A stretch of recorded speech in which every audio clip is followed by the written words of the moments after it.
JavaScript maps are a powerful key-value collection that is used in modern JavaScript applications. Maps store data in key-value pairs, where keys can be of any data type including objects and functions. Maps offer built-in size tracking and iteration capabilities, which make them very convenient to use. They provide better memory management than regular objects, especially when dealing with large datasets. Maps also have enhanced performance for large datasets compared to regular JavaScript objects. Here is an example of creating and using a map. First, a new map called User Preferences is declared. Then a key called Theme with the value dark is added using the set method, and another key called Language with the value n is added using the set method. Let's compare maps and objects and highlight the key differences. Maps allow any value to be used as a key, including objects and functions, whereas objects only allow strings and symbols as keys.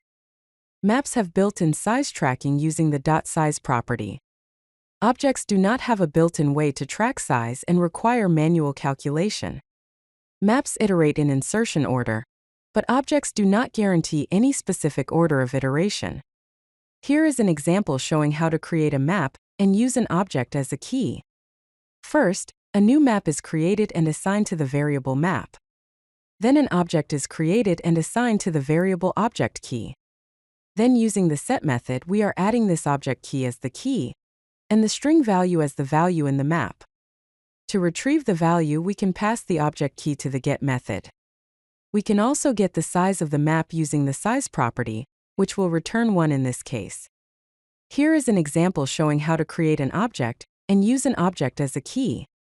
When using objects, the object key is converted to string when used as a key. So, here we are creating an empty object called obj, then an object key is created as before. When we try to set a value with an object key, it gets converted to a string. So now if we try to access object key which was converted to a string, object, we will get the value that was assigned before. Let's take a look at some essential map methods. The set method adds or updates an entry in the map. The get method returns the value associated with the provided key. The has method checks if a key exists in the map and returns true or false. The delete method removes an entry from the map using the key. Finally, the clear method removes all entries from the map. Here's a code example to show how to use these methods. First, a map called user roles is declared. Then we are setting some values using the set method for the keys John and Jane. Then we are checking if John exists using the has method, which will return true. We are getting the value of Jane using the get method, which will return editor. Then we are deleting the key John using the delete method, and then if we try to get the value associated with John, it will return undefined since it was deleted.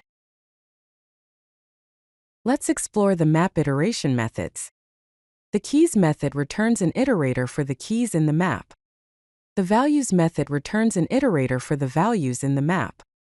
The entries method returns an iterator for the key value pairs as an array of key and value. Finally, the for each method executes a function for each entry in the map. Here is a code example to show how to use these methods. First, a new map called scores is initialized with some key value pairs using an array of arrays. Then using the entries method, we are iterating through the map and printing out the name and score. Then, using the for each method, we are iterating through the map and checking if the score is greater or equal to 90. If it is, then we are logging the name and that they are in the top tier. Let's explore weak map. Weak maps have certain characteristics that differentiate them from regular maps. Only objects can be used as keys in weak maps. Primitive data types are not allowed.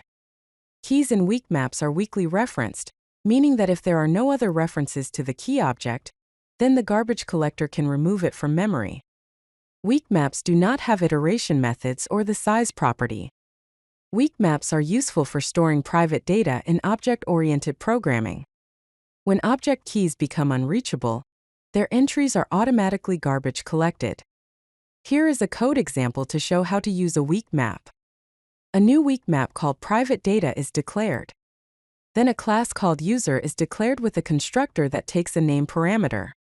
Inside the constructor, a name property is declared on the this object. Then, private data for each user is stored in the weak map with the user object as the key. The private data includes the logs and the last login time. There is also a method called addLog that can add new messages to the logs using the weak map to store the private data. Let's discuss some practical use cases for maps. Maps can be used for cache management, where computed results are stored with object keys. Maps are also useful for storing private data, where private data can be associated with object instances. Maps can also be used for event handling, where DOM elements are mapped to event handlers. Here is an example of memoization using maps. A function called memoize is declared that takes a function as an argument. Then, a new map called cache is declared inside it.